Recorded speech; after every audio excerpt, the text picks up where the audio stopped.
Somehow I had a feeling someone would ask me what I thought about what happened this week with GameStop. Sure enough, I've had a few questions about it.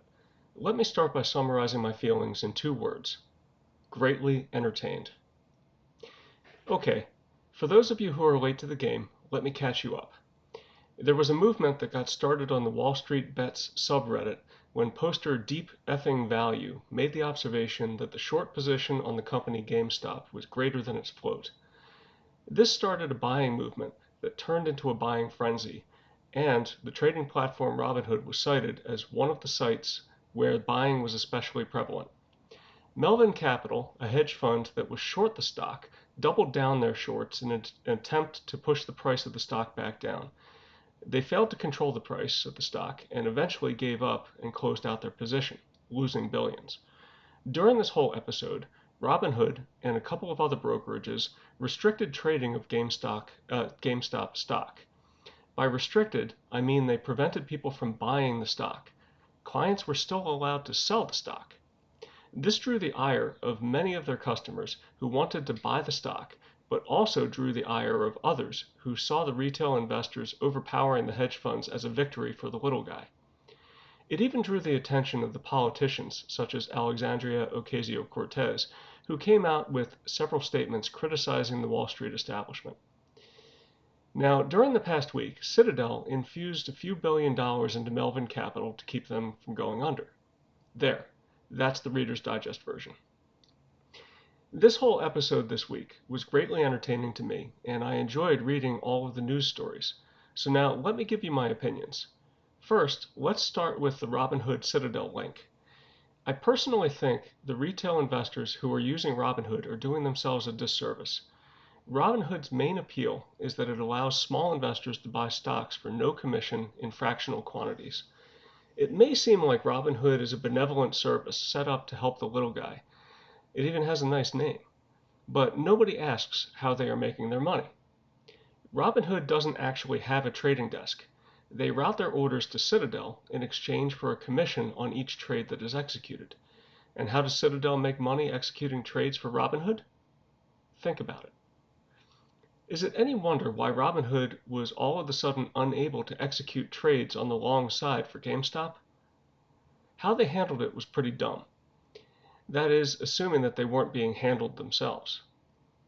This could have been their opportunity to actually come out on the side of the little guy. I guess they didn't want to bite the hand that feeds. Will it be bad for their business? Maybe. We'll see. Apparently Robinhood has powerful allies. I mean, it's been confirmed that Google removed about 100,000 negative reviews of Robinhood towards the end of the week after angry investors blasted the company.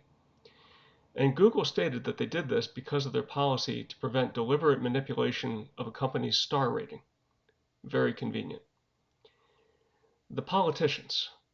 They are going to do what politicians do. They will use this as an opportunity to grandstand. They will make it look like they are on your side.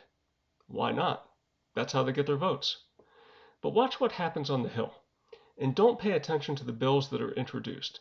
Pay attention to the ones that pass. I'm convinced that sometimes popular legislation is introduced that has no hopes of being passed, but only to either make it look like a certain politician or politicians are on your side, or to make other politicians look like they're not. It's one big game of political football. The hedge funds. Oh yes, I very much enjoyed watching them lose money. As I said, I was greatly entertained. And they sure did learn a lesson. But what lesson did they learn? The lesson I think they learned is that when push comes to shove and things are not going their way, they can conveniently change the rules and get away with it. Keep following this story. Be on the lookout for financial penalties. It's entirely possible the SEC will fine Robinhood or Citadel for this mess. When they do, don't celebrate until you compare the fine against their typical yearly revenues. I would bet with high confidence that any penalty will be on the low single-digit percentage level. Again, it will make for great press, but it won't change anything. The naked short selling nonsense is certainly a big problem. The worry it creates for me is what's called an FTD, or failure to deliver. All one needs to do is study the DTCC, or Depository Trust and Clearing Corporation, to understand what I mean. In the world of stocks, the DTCC can be viewed almost like the Fed is for the banking system. It's the organization that holds the majority of physical stock certificates and enables book entry clearing of securities by the clearinghouses and brokerages. The reason a stock can have a higher short position than its float is because the short seller is essentially borrowing shares from someone, but this borrowing is happening as a book entry. It can be thought of similarly to how the amount of debt is larger than the amount of physical banknotes in existence. Is it a problem when only a small fraction of the people are demanding their physical stock or physical banknotes? No, not at all. But there is always the possibility of a run on the bank. A run on the bank in the world of stocks would be where too many people demand to have their shares registered in their name and delivered to them. Such an event could result in a failure to deliver, an admission that you can't have your stock. You can only have it as a book entry. And if the party who was short the stock goes under before they can deliver the shares, then we're left with quite a mess. Get the picture? Now, right now, this is only a danger in the world of penny stocks, such as Gamestop was, or at least was up until recently. Such companies are the playthings of hedge funds.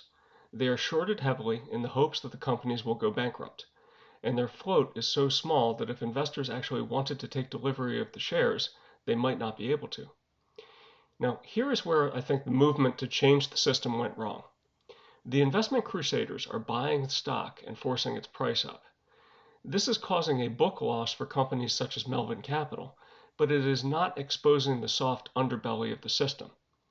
If the investment crusaders really wanted to change the system, they would go through the effort of having the shares that they bought registered in their name and delivered to them. If enough were to do that, then not only would the price go sky high, it would also cause a failure to deliver event. Okay, hey, government regulators, this is not me for calling for investors to do this. I am not recommending trying to cause the system to fail by asking for delivery of physical share certificates of heavily shorted penny stocks. I'm just a greatly entertained little guy, not Tyler Durden. But seriously, what does this mean to you? Do you have to go out and sell all of your stocks tomorrow, either to avoid being hurt or to make a statement? No. But there are a few things that you can do to protect yourself if you are worried about naked shorts. One thing you can do is have your shares registered in your name and delivered to you rather than residing as a book value entry. This will come at a cost and will be inconvenient. It will involve the risk of theft or loss. It's like storing your precious metals at home. It removes the counterparty risk, but creates some problems of its own. Another option is to not open up a margin account and look carefully at your brokerage account agreement. Many brokers will not lend your shares unless you turn on the margin feature. Another thing that you can do is invest in mutual funds that are specifically labeled as non-lending. Such funds make it a practice not to lend any of the shares that they own on book. It will cost you a little more to invest in these types of mutual funds because one of the ways that mutual fund houses make money is via share lending. And if they aren't making money on the share lending side, then they have to make their money by charging you a higher expense ratio. And this brings me now to what's next.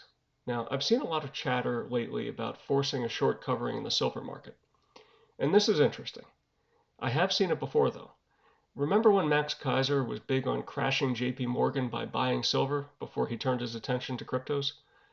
It was a fun idea, but it misunderstood the nature of the silver shorts.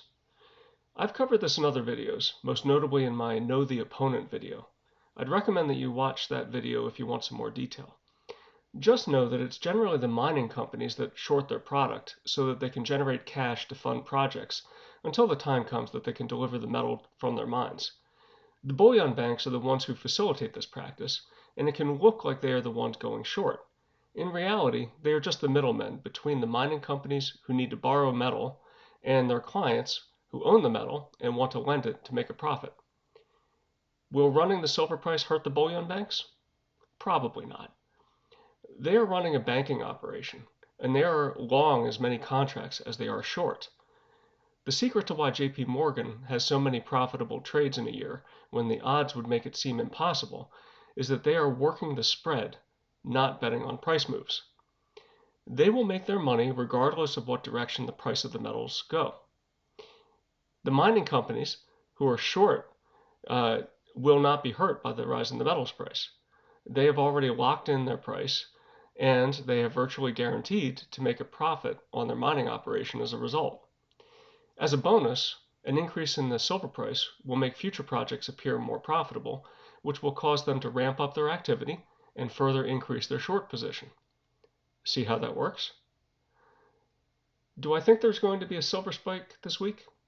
Could be. Am I trading it? No. Am I encouraging people to buy physical metal? Yes, I am. But then, I've always done that. Buy silver. Buy gold. But not because you want to punish somebody. Buy it because it is wealth. Real wealth. And because you want to save the surplus fruits of your labor in real wealth.